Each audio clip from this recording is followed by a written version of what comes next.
Guys, welcome back to my new video, new mini vlog. आज चाहिँ मेरो vlogging जर्नीको day 7 हो।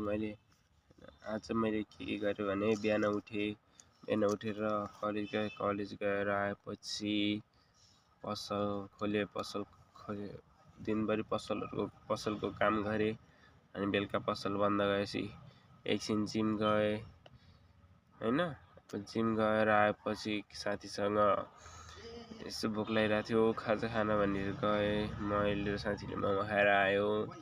त्यसपछि घर आएँ, खाना खाएँ, एकछिन फोन हेरेँ अनि सुतेँ। आजको दिनमा केही थिएन।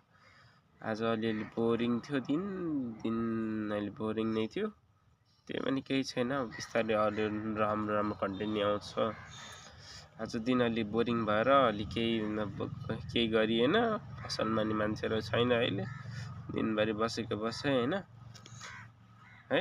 ल गाइस, अब के भन्नु, अरू भन्ने कुरो छैन है। ल अब सपोर्ट गरिदिनु होला है। आजको भिडियोमा यति। भिडियो मन परिरहेको छ भने लाइक, सेयर, सब्सक्राइब गरिदिनु होला है गाइस। ल।